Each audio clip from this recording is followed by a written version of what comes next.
When I was 17 years old, I took a class trip to Europe. For about 3 weeks, we found ourselves moving from famous city to famous city to famous city, working our way down from northern Italy all the way to southern Greece. And in the middle of the trip, we spent 3 days in one of the most famous cities in all the world, Rome. While we were there, aside from touring the Vatican and eating too much gelato, as one does, one of the things we made sure to do was visit a renowned wishing well. And the name of this prominent well is the Trevi Fountain. And one of the reasons this fountain is famous is because it is the revived version of one of the ancient aqueducts that supplied water to ancient Rome. The source of water was found originally around the year 19 BC, but the fountain structure itself wasn't built until the mid-1700s. It's a famous site in Rome, one that visitors to the city are encouraged to go see. And legend holds that if you throw a coin with your right hand over your left shoulder into the fountain, that your life will eventually lead you back to Rome. The practice of throwing coins into wells in order to be granted a wish did not originate with the Trevi Fountain. That superstition goes back much further than the 1700s. Thousands and thousands of years ago, Germanic and Celtic peoples settled in what is now known as Western Europe. And they lived in small villages that were often supplied water by a single well.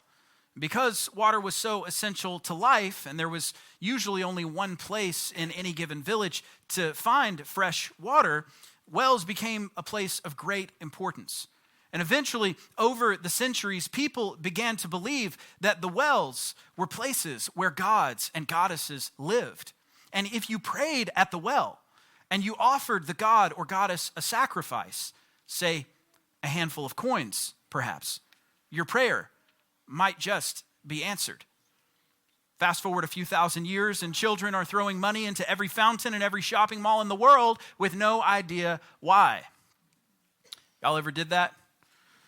Throw a coin into a wishing well. Anytime I saw a well or a fountain I wanted to throw a coin in, I would usually wish for something extravagant, like $1 million, or for my acceptance letter to Hogwarts to arrive, you know.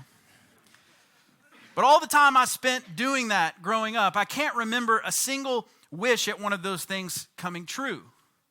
Like humans are so prone to do, I was searching for something, wishing for dreams to be realized, looking for happiness and purpose. But I only ever ended up a penny or a nickel poorer than before. Welcome to week 3 of the series we're calling Come and See, where we examine that phrase through the Gospel of John and consider the apostles' firsthand testimony of who Jesus is, what he's like, and why he's worth following. We'll be in John chapter 4 this morning. If you'd like to follow along, feel free to turn there now. And we'll go ahead and pick up in verse 3. It says, "So he left Judea and went back once more to Galilee. Now, he had to go through Samaria." I just want to point out what John says here, because it would be easy for us to gloss over this. He had to go through Samaria. He had to? Like he had to? Let's take a closer look at this. From time to time, I'll put a map on the screen, and then I'll feel like a fool trying to describe the map and a specific part of the map because I can't reach it up on the screen. And so anyway, I made an investment. That's right.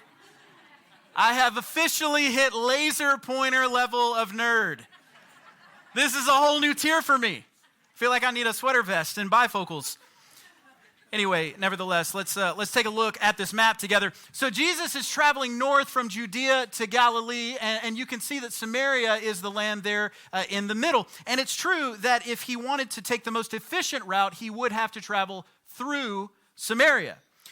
But most Jews actually didn't travel through Samaria, taking that route. You see, Jews didn't like Samaritans. That's really an understatement. Jews despised Samaritans.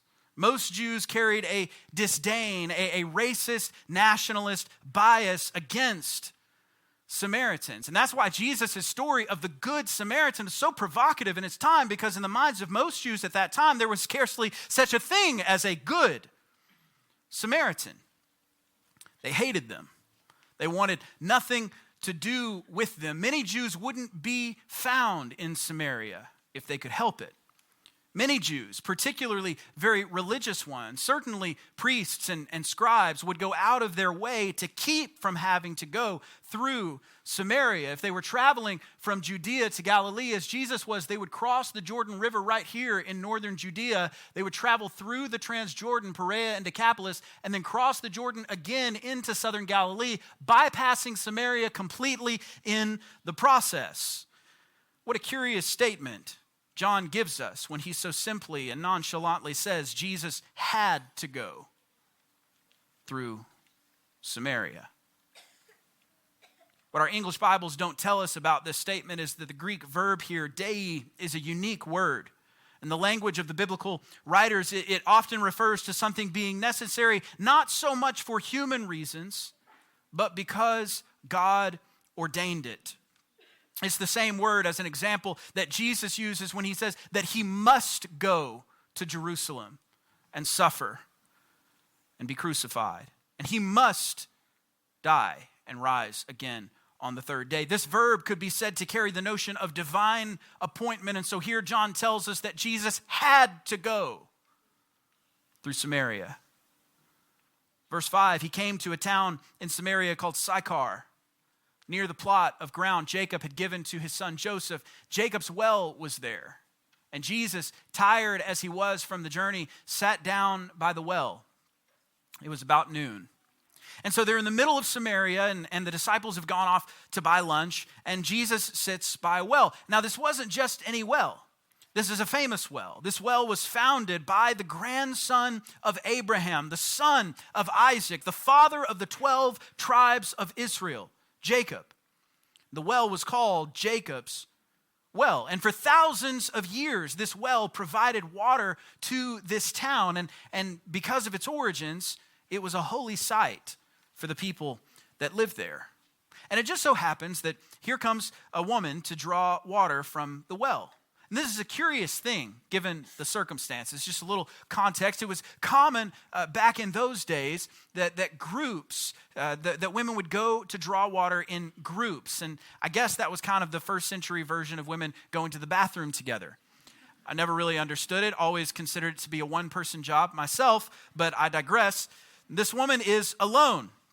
Not only that, but it was common practice that women would draw water very early in the morning or very late in the evening. It would be a strange thing indeed to see a woman drawing water from a well at lunchtime in the noonday sun.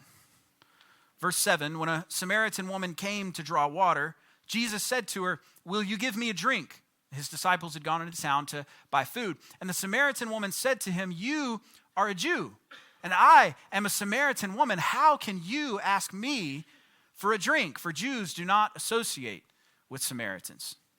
And it's here that we get that first real sense of the division that existed between Jews and Samaritans. And John said it politely at the end of verse 9. It's not that Jews didn't associate with Samaritans. It's that Jews would have nothing to do with Samaritans. They would go out of their way and do everything they could to avoid Samaritans. Not only that, but men did not speak to women that they did not know in public. So the woman is understandably taken aback. She must have thought it strange to even see a Jewish rabbi in Samaria. But for him to ask her for a drink, for him to ask for her help, for him to insinuate that he would drink from the same jar as her, with this one question, Jesus has stepped over pretty much every social convention in the first century. And we can understand why the woman is shocked. She says, "You're a Jew, and I'm a Samaritan, and you're a man, and I'm a woman. How can you ask me for a drink?" And Jesus' response is telling in verse 10. He says, "If you knew the gift of God and who it is that asks you for a drink, you would have asked him, and he would have given you living water." The woman misunderstands. She thinks that he's talking about running water. He's talking about spring water that like from a river that would be running under the ground, a spring. And so she says, "Sir, you have nothing to draw with, and the well is deep. Where can you get this living water?" Are you greater than our father Jacob, who gave us this well and drank from it himself, as did also his sons and his livestock? Even Jacob, the father of the whole nation of Israel, someone who had a personal, prophetic-like relationship with God, a venerated, sacred figure in their culture, even Jacob had to dig. Even Jacob had to have a jar to lower down into the well. And the question is asked in jest, are you greater than our father Jacob? And mark what Jesus does here. He doesn't answer the question directly. There's a theme, this come and see invitation, already present in the story even before we hear the phrase. He doesn't say, yes, I am great. He doesn't even engage the question directly. But his response reads like an invitation. He says, everyone who drinks this water be thirsty again. But whoever drinks the water I give them will never thirst. Indeed, the water I give them will become in them a spring of water, welling up to eternal life. Jacob dug out this well. He built the structure. And in a sense, he has been providing water to the people of this town for generations and generations. But Jesus is offering a different kind of water. The woman still doesn't understand. She says, sir, give me this water so that I don't get thirsty and have to keep coming here to draw water. She still thinks they're talking about a physical water, to quench a physical thirst. And there are echoes of Jesus' conversation with Nicodemus, when Jesus had said, you must be born again. And Nicodemus said, how? How can someone re-enter into their mother's womb and be born again? Same thing is happening here. They've both missed the point. Nicodemus thought he was talking about a physical birth, but Jesus was speaking of a spiritual birth. And here, the woman thinks that they're talking about a physical thirst. Jesus is speaking of a spiritual thirst. She only seems to be able to fathom natural water. And so in verse 16, Jesus seems to be changing the subject. It's interesting. He says, go call your husband and come back. I have no husband, she replied. And she hoped that would be the end of it. You can almost hear the guilt, the embarrassment in her voice. She hopes to hide it. She doesn't want anyone getting too close. He struck a nerve. And she anxiously brushes off the question. She doesn't want this stranger to know this is why she comes to the well at high noon when no one else will be there. This is why she is alone rather than having friends to make the trip with her. This is why she's ostracized from her community. She doesn't socialize. She doesn't put herself out there because she knows that no one will truly understand her.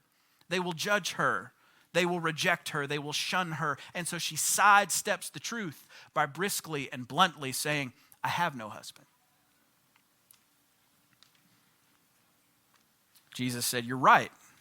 You say you have no husband. The fact is you have had 5 husbands. And the man you now have is not your husband. What you have just said is quite true. I love her response. Sir, I can see that you are a prophet. So good. Nothing gets past her. And then she does the strangest thing. Our ancestors worshiped on this mountain, but you Jews claim that the place where we must worship is in Jerusalem. She starts a theological debate. And maybe she was trying to change the subject. Maybe she was trying to talk about anything other than her past. Or maybe she's just one of those people who can't engage in a conversation with someone of a different religious persuasion than them without bringing up the differences and the discrepancies and the disagreements between their groups. But either way, she brings up the opposing views between Jews and Samaritans. And for the sake of time, we won't go into the details of it, but there was and still is a disagreement between Jews and Samaritans on where God prefers to be worshiped. Jews say the temple in Jerusalem, and the Samaritans say Mount Gerizim, which is a mountain in Samaria, and it was a famous mountain. And it would have been in view of this conversation that's happening there in Sychar. And so she says, our ancestors worshiped on this mountain, and it's right there. They can see it. But you Jews say in Jerusalem. But Jesus settles this whole debate. He says, God is spirit, and his worshipers must worship in the spirit and in truth. In other words, it's not about where. It's about how. True worship is about authenticity. True worship is about transparency. It's not about a building or a location. It's not about a certain denomination or a tradition. All the hymns and the sermons and the prayers and the offerings amount to nothing if our hearts aren't real and open before him. If it's not real, if it's just routine, if it's just something that we do on Sundays, then we may as well give it up. Because God doesn't care about our songs or our money or our words. If our heart isn't in it, he wants you. One of the things that's so interesting about this conversation is that it seems like they keep changing the subject. First, Jesus asks her for a drink, and then he says something about the gift of God and living water. And then he asks about her husband. And then she brings up a theological discrepancy. And now the conversation has become about honesty and transparency and authenticity. And it seems like they're jumping from subject to subject to subject. But there's really a singular, profound truth that lies at the foundation of all of it from beginning to end. The thread running through this story is that there is a thirst in the human soul.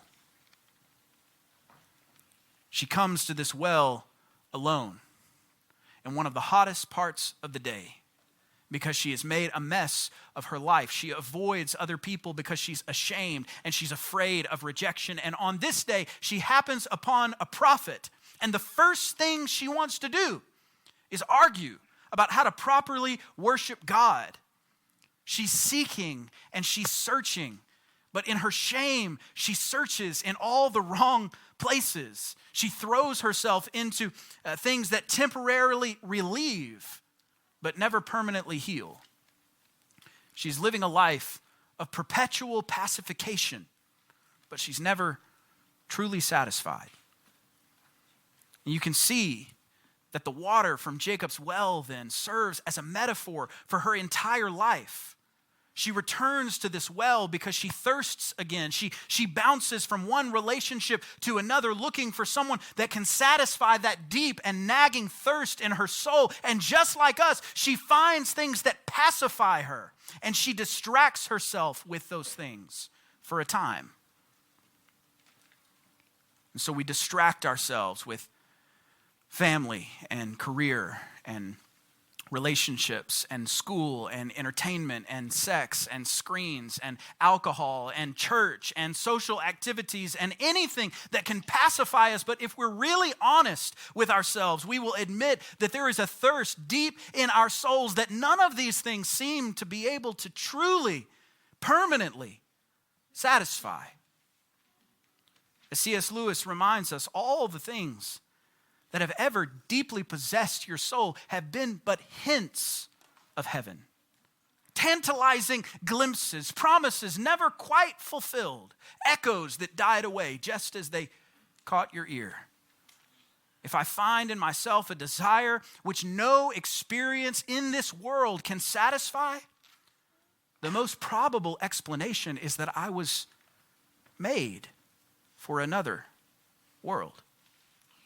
Probably earthly pleasures were never meant to satisfy it, only to arouse it, to suggest the real thing.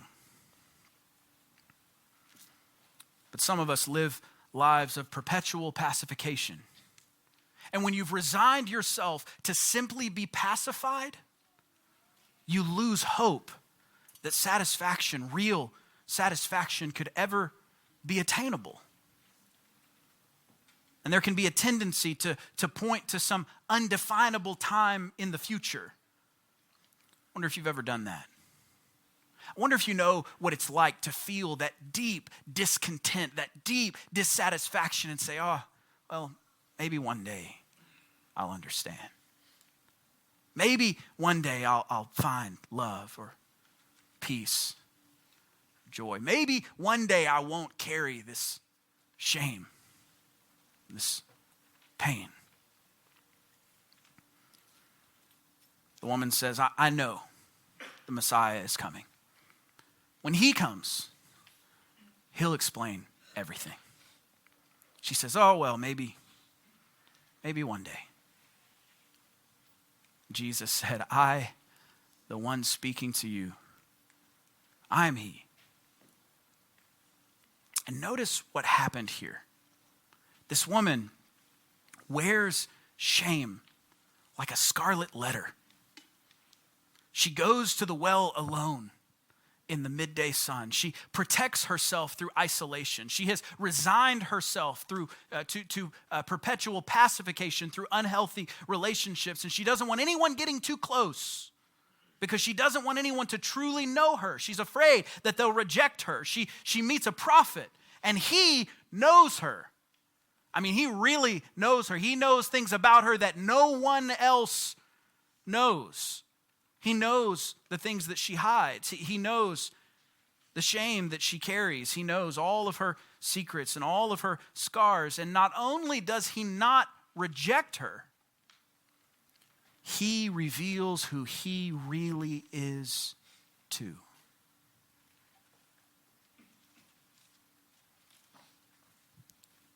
This is what you get from Jesus. He does not judge us in our sin. Some people are afraid to come to God because they're afraid that they've made too big of a mess of their life. Listen, he knows your life is messy. He knows that.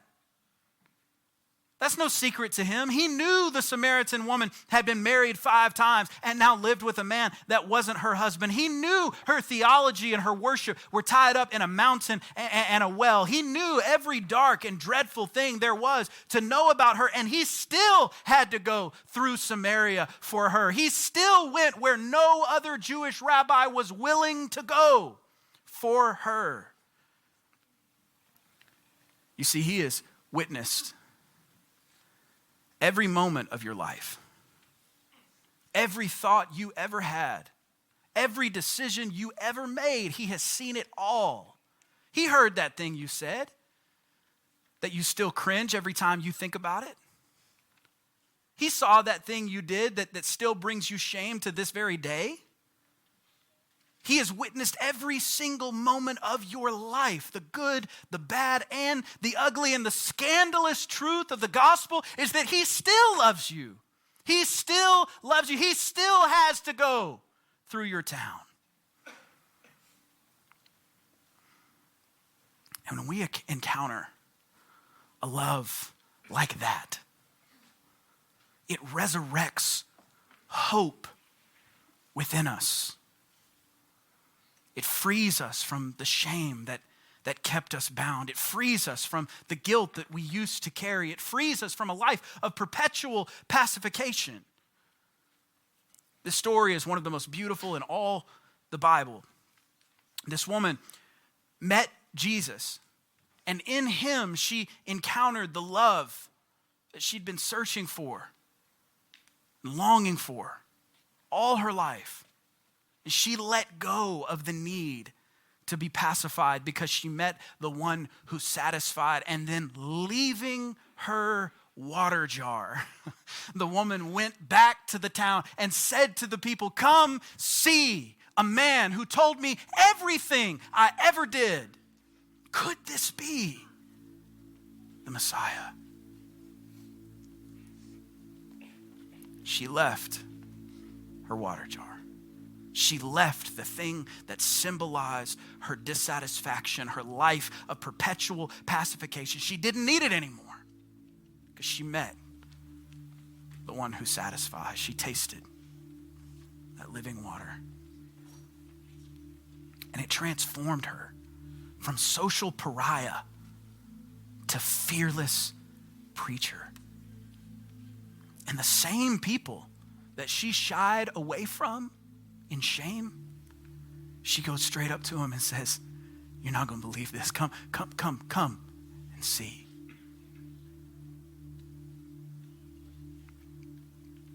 Earlier, I was talking about wishing wells. And I think this woman came to Jacob's well in a very similar way that people go to wishing wells, with hopes and dreams of a better life.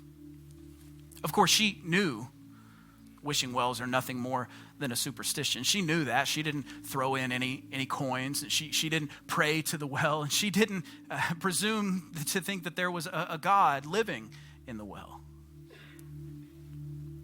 But that day, just so happened, there was a God at that well. He didn't ask for any coins. He just wanted her. He wanted her to be real with him, to trust in him. She was. She did. And she came away with infinitely more than she would have ever dared to wish for. Here are questions for reflection and discussion this week. What have you used to pacify yourself? What does it mean to worship God in spirit and in truth? And who can you offer the invitation of come and see to this week? Let's pray together. Father, as we spent time this morning in John chapter 4, we've considered this encounter of the Samaritan woman at the well. We look at the story and we recognize, God, we recognize that her story is our story. That in some way or another, and to some degree or another, and at some time or another, we have all resigned ourselves to lives of perpetual pacification.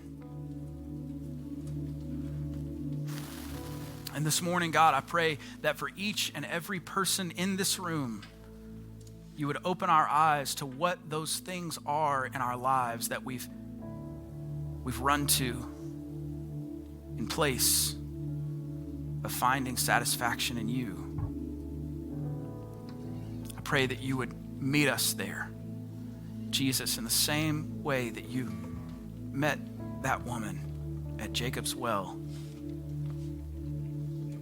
I believe, God, that you have to go through our town because you love us that much. I pray you'd meet us at our own wells. Let us taste that living water. In Jesus' name.